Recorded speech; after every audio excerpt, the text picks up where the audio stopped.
नमस्कार, मैं श्यामगिरी। आप देख रहे हैं टीएफडी इंडिया न्यूज 24। टीएफडी इंडिया न्यूज 24 में आप सभी दर्शकों का स्वागत है। इंडिया गठबंधन एकजुट होने के बाद मोदी सरकार के लिए जो संकट बन गई है, मोदी सरकार को अपनी टीम चेंज करनी पड़ी और 28 लोगों के रोजगार चले गए। बड़ी महत्वपूर्ण है कि वाणिज्य मंत्री पीयूष गोयल जो हैं, पीयूष गोयल का भी मंत्री पद अब जाएगा क्योंकि उनको कोषाध्यक्ष बना दिया गया। हालांकि पीयूष गोयल भारतीय जनता पार्टी में पढ़े लिखे कहे जाते हैं, लेकिन उनका आज तक कोई भी बयान पढ़ा लिखा जैसा लगा नहीं। लेकिन फिलहाल वह बात एक अलग है।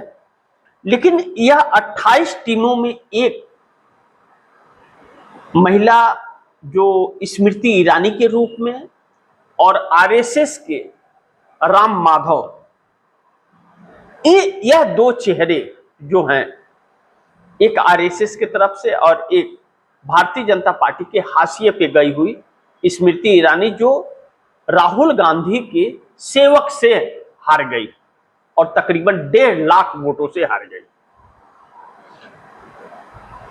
अब यह टीम क्या काम करेगी? विशेषज्ञों का यह कहना है कि कैप्टन वही है और टीम बदल जाए तो टीम का रणनीति नहीं बदल जाता, क्योंकि कैप्टन वही है और एक डरे हुए कैप्टन को टीम नहीं बचा सकती, क्योंकि वह टीम ही संदिग्ध है। संदिग्ध टीम कैप्टन को नहीं बचा पाएगी।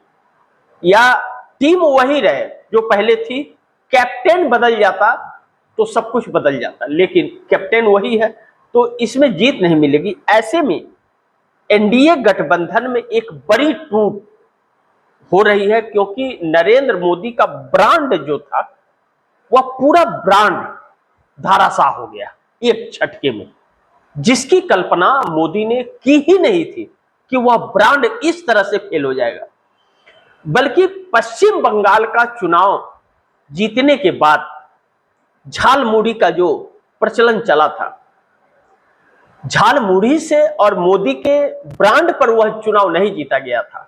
हकीकत है यह कि वह धोखे से और चालबाजी से लूट लिया गया था पूरा चुनाव। और बंगाल का आज का जो तस्वीर है वह इस तरफ इशारा भी करता है। लेकिन उसके बावजूद राहुल गांधी द्वारा चला गया ब्रह्मास्त्र मोदी सरकार पर भारी पड़ा। जेनजी का सामना मोदी को करना पड़ेगा, यह शब्द राहुल गांधी के झकझोर कर सबको रख दिए और सच हो गया।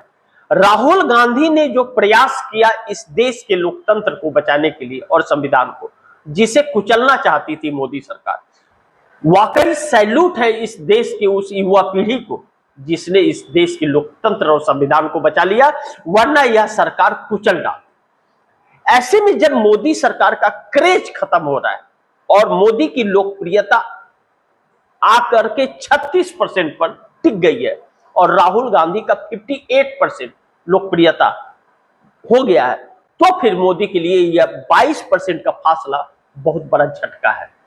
तो स्मृति ईरानी जैसे लोगों को लाने की जरूरत इस सरकार को पड़ती है।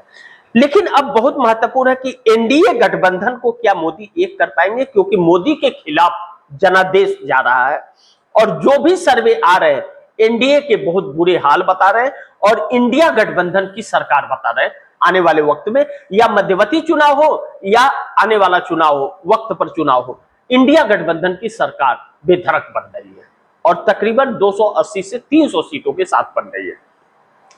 ऐसे में एनडीए गठबंधन के अंदर एक भगदड़ से परिस्थिति है। आने वाले 4 महीनों में जो 5 राज्यों के चुनाव है वह बहुत बड़ी चुनौती है मोदी के लिए, और यह चुनाव तक मोदी रहेंगे प्रधानमंत्री की कुर्सी पर, इस बात की गारंटी नहीं है, क्योंकि देश के अंदर जो आक्रोश उठ रहे हैं, मोदी किस मुंह से वोट मांगेंगे और किस मुंह से प्रचार प्रसार करेंगे जब उनके और अमित शाह के खिलाफ इस तरह का माहौल चल रहा है। ऐसे में एनडीए गठबंधन के 18 + 12 + 2 + 1 सांसद एक साथ कांग्रेस के संपर्क में आ चुके हैं, यह बात कही जा रही है। अब यह है कौन? चंद्रबाबू नायडू ने अमित शाह के इस्तीफे का अल्टीमेटम दे दिया मोदी को। चंद्रबाबू नायडू के बेटे नारा लोकेश फंस चुके हैं आंध्र प्रदेश में। मोदी सरकार के वजह से चंद्रबाबू नायडू के बेटे नारा लोकेश का इस्तीफा मांगा जा रहा है। छात्र मांग रहे, युवा, जेनजी, और आंध्र प्रदेश का जेनजी आंदोलन लगातार बढ़ता जा रहा है, जो चंद्रबाबू नायडू के लिए बड़ी मुश्किल खड़ा कर सकता है। और वह आकर के टिक गया है चंद्रबाबू नायडू के बेटे नारा लोकेश के इस्तीफे तक। तो ऐसे में अमित शाह के इस्तीफे की मांग चंद्रबाबू नायडू कर रहे हैं कि अमित शाह का इस्तीफा हो जाए। अगर नहीं इस्तीफा हुआ, चंद्रबाबू नायडू अमित शाह का इस्तीफा नहीं लेते हैं मोदी, तो चंद्रबाबू नायडू इस सरकार का साथ छोड़ देंगे और कांग्रेस के साथ संपर्क साधना उन्होंने शुरू कर दिया है। और यही मोदी के लिए एक बहुत बड़ा झटका साबित होता हुआ नजर आ रहा है, क्योंकि उन्हें अपने अस्तित्व को बचाना है। तो वह लगातार रेवंत रेड्डी के संपर्क में, जो राहुल गांधी के बहुत खास नेता कहे जाते हैं और तेलंगाना के सीएम, लेकिन डीके शिव कुमार के साथ भी नजदीकियां चंद्रबाबू नायडू मिला रहे, इसलिए मोदी के लिए और भी संकट है। डीके शिव कुमार एक चाणक्य कहे जाते हैं कांग्रेस के साउथ के, जिन्होंने केरल जिता के दे दिया, कर्नाटक जिता दिया और तेलंगाना जिता दिया।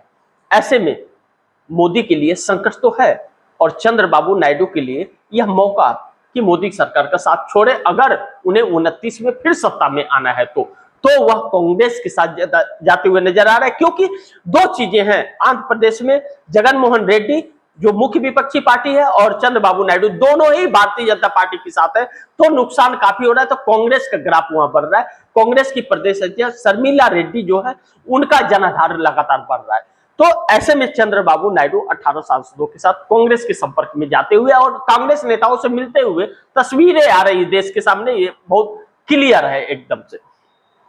ऐसे में नीतीश कुमार भी 12 सांसदों के साथ अब असमंजस वाली परिस्थिति में, उनके पार्टी में जिस तरह लगातार घमासान हो रहा है। लेकिन एक बड़ी महत्वपूर्ण, नीतीश और तेजस्वी की बंद कमरे में बैठक हुई है। बंद कमरे में दोनों की बैठक हुई है, नीतीश और तेजस्वी की। बिहार की राजनीति पूरी तरह से गर्म हो गई है। बिहार की राजनीति गर्म होते ही ललन सिंह के वीडियो वायरल हो गए हैं, जो ललन सिंह ने कहा था कि भारतीय जनता पार्टी गलतफहमी में ना रहे, भारतीय जनता पार्टी गलतफहमी में ना रहे, यह ध्यान रखे कि नीतीश कुमार के समर्थन से ही बिहार से लेकर दिल्ली तक सरकार चल रही है। और दूसरा बड़ी महत्वपूर्ण, संजय झा का बयान और इंडियन एक्सप्रेस में दिया हुआ लेख कि नीतीश कुमार इंडिया गठबंधन से कांग्रेस के वजह से नहीं निकले हैं, कांग्रेस से हमारे रिश्ते अच्छे हैं। नीतीश कुमार ममता बनर्जी और केजरीवाल के वजह से इंडिया गठबंधन से बाहर आए, कांग्रेस की वजह से नहीं। कांग्रेस तो उनको संयोजक बनाना चाहती थी। यह उनके लेख में जो आया, यह भारतीय जनता पार्टी के लिए एक झटके से कम नहीं था। लेकिन यह बात जब कही गई थी, भारतीय जनता पार्टी जो कांग्रेस पर हमला करने की कोशिश करती नीतीश कुमार को लेकर के, यह साफ हो गया। यानी कि नीतीश कुमार कांग्रेस के साथ जाने में नीतीश कुमार को कोई एतराज नहीं है, किसी भी तरह का कोई गिला शिकवा नहीं है, संबंध बने हुए हैं। ऐसे में राहुल गांधी का प्रोग्राम छात्रों के साथ संवाद, छात्रों की गूंज बिहार में भी होनी है। तो बिहार में क्या उनको इजाजत मिलेगी या नहीं मिलेगी? पप्पू यादव धरने पर बैठ गए छात्रों को लेकर के, माहौल बन गया है और छात्र बहुत आकर्षित और आक्रोश में है। और जिस तरह से बिहार के अंदर सम्राट चौधरी की सरकार चल रही है, सम्राट चौधरी के खिलाफ युवा हो, चाहे महिलाएं हो, बुजुर्ग हो, या जिनके वोट कटे हैं 65 लाख, सब है। तो भारतीय जनता पार्टी के खिलाफ एक माहौल है। तो 12 सांसद भी बहुत इस बात को लेकर के गंभीर है कि अब भारतीय जनता पार्टी के साथ नहीं रह सकते, उनका अस्तित्व दांव पर आ जाएगा। जब किसी राजनीतिक नेता का अस्तित्व दांव पर, राजनीतिक अस्तित्व दांव पर आता है, तो वह फिर रास्ते तलाश लेता है। तो गिरधारी यादव और जितेंद्र यादव, जो गिरधारी यादव बांका संसदीय क्षेत्र से सांसद है, जितेंद्र यादव मधुपुरा से सांसद है, इन लोगों ने पार्टी में एक ऐसा राग छेड़ा कि एनडीए के साथ क्यों, सम्राट चौधरी सीएम क्यों, जेडीयू का सीएम क्यों नहीं, जेडीयू की कार्यकर्ता कहने लगे जेडीयू का क्यों नहीं, 68 विधायक कहने लगे जेडीयू का भी क्यों नहीं। तो नीतीश कुमार ने शर्त रख दी कि अब आप सीएम की कुर्सी वापस कीजिए मोदी के सामने। मोदी फंस गए। 12 सांसदों के साथ नीतीश कुमार भी कहीं ना कहीं पाला बदलते हुए नजर आ रहे हैं और पार्टी के अंदर से प्रेशर है उनके ऊपर, क्योंकि माहौल बिगड़ रहा है, मोदी ब्रांड खत्म हो रहा है। दूसरी चीज कि 2 जैन चौधरी के पश्चिमी उत्तर प्रदेश से आते हैं, जाट मुस्लिम युवा सब उनसे नाराज हो गया किसान, और जैन चौधरी के पार्टी के बड़े बड़े नेता पार्टी छोड़ के और समाजवादी पार्टी और कांग्रेस में शामिल हो रहे हैं, और पश्चिमी उत्तर प्रदेश में कांग्रेस के पक्ष में पब्लिक आती हुई नजर आ रही है। यह भारतीय जनता पार्टी के लिए बहुत शौक है और जैन चौधरी के लिए। ऐसे में जैन चौधरी के सामने कोई रास्ता ऑप्शंस नहीं बचता है। जैन चौधरी उत्तर प्रदेश की पार्टी है उनकी, उनके पिता अजीत पवार वह भी इधर से उधर हो रहे थे, जैन चौधरी भी इधर से उधर हो रहे, इंडिया गठबंधन से मोदी के साथ आ गए। लेकिन अब मोदी का खेल खराब हो गया, मोदी की ब्रांड खत्म हो गए, मोदी का जनाधार खत्म हो गया, मोदी की लोकप्रियता खत्म हो रही है और 36% पे आकर के रुक गए हैं। विपक्ष से राहुल गांधी से उनका 22% का फासला हो गया। तो अब जैन चौधरी अभी तक जो विधानसभा का चुनाव उत्तर प्रदेश में लड़ते थे वह समाजवादी पार्टी के साथ लड़ते थे, तो समाजवादी पार्टी और कांग्रेस का गठबंधन है। अब जैन चौधरी भाजपा के साथ में चुनाव लड़ करके अपना एक भी विधायक पाना उनके लिए पश्चिमी उत्तर प्रदेश में मुश्किल होगा, क्योंकि भाजपा के खिलाफ माहौल है और जैन चौधरी के खिलाफ गुस्सा। तो अब जैन चौधरी अखिलेश यादव को मनाने में लगे, क्योंकि उनका गठबंधन समाजवादी पार्टी से ही होता है। तो अब जैन चौधरी क्या अखिलेश यादव को मना पाएंगे, अखिलेश यादव लेंगे या उनको वैसे निपटा देंगे? तो जैन चौधरी लगातार वो हो रहे हैं, संपर्क बनाए हुए हैं अखिलेश यादव से। तो 2 सांसद अनुप्रिया पटेल बहुत संकट में फंसी है, आगे कुआं पीछे खाई है उनका, उनकी तो पूरी लुटिया ही डूब जाएगी। मिर्जापुर क्षेत्र से आती है, वाराणसी मिर्जापुर इन सब क्षेत्रों से आती है, पिछड़ी जाति का वोट है और बहुत सीमित वोट है उनके पास, सीमित लोग उनके जुटते हैं। 2 सीटें लोकसभा की एनडीए से मिली थी तो वह दोनों पर खुद लड़ी, 1 सीट जीती, खुद ही जीत गई, 1 हार गई।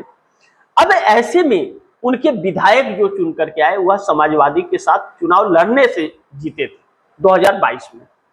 अब 2027 में चुनाव है तो भारतीय जनता पार्टी का माहौल खराब है, तो हर वर्ग मोदी का साथ छोड़ रहा है, तो उन्हें वोट कौन देगा? फिर उनके लिए समस्या खड़ी हो गई, फिर वह भी अपने राजनीतिक अस्तित्व को तलाश रही है। नहीं तो भारतीय जनता पार्टी के मोदी तो जाएंगे ही, उनको भी ले डूबेंगे। तो जब भाजपा का ही अंत कर रहे हैं मोदी, तो उनका क्या बचाएंगे? तो ऐसे में अनुप्रिया पटेल असमंजस वाली परिस्थिति में फंसी हुई है, आखिरी क्षण में यह भी फैसला ले सकती है। और इनके पति अनुप्रिया पटेल के योगी आदित्यनाथ की सरकार में है और उसी सरकार के खिलाफ मोर्चा खोले हुए हैं। तो अब अनुप्रिया पटेल यह 33 सांसद हो जाते हैं एक साथ, और 33 सांसद एक साथ इंडिया गठबंधन के संपर्क में या कांग्रेस के संपर्क में अगर आ गए हैं, तो फिर ऐसे में मोदी सरकार का बचना इम्पॉसिबल है, क्योंकि यह तो एनडीए गठबंधन में यह टूट है, एनडीए गठबंधन में यह टूट है 33 सांसद एक साथ। लेकिन इंडिया गठबंधन को तो एग्जिट पोल भी अगर आज चुनाव हो रहे हैं तो उनको एज दे रहे हैं, और इसी में उत्तर प्रदेश में चंदा चोरी हुई है। तो उत्तर प्रदेश की चंदा चोरी भारतीय जनता पार्टी और एनडीए गठबंधन के लिए बड़ी मुश्किलें पैदा कर रही है। और सी वोटर का सर्वे यह कहता है कि उत्तर प्रदेश के अंदर ही नहीं पूरे देश में 86.8% जनता एनडीए गठबंधन के खिलाफ हो गई है। कौन है वह जनता जो वोट करती है एनडीए को? तो एक नई मुश्किल और मुसीबत खड़ी होती हुई भारतीय जनता पार्टी के लिए नजर आ गई। ऐसे में एनडीए गठबंधन एकजुट नहीं रह पा रहा है, अब टूटने के कगार पर है। मीडिया किसी तरह से बचा के रखा हुआ है, मीडिया यह बातें नहीं ऊपर उठाता है। लेकिन अब जब पूरा देश सड़क पर है, जेनजी सड़क पर है, जेन अल्फा सड़क पर है, यानी कि छोटे बच्चे से लेकर के और युवा तक सड़क पर है, तो फिर इस सरकार के लिए और इस गठबंधन के लिए, एनडीए गठबंधन के लिए बहुत बड़ा संकट है। लेकिन इसके मुख्य धारा जो नीतीश नायडू हैं, वह नीतीश नायडू बहुत बड़े संकट है।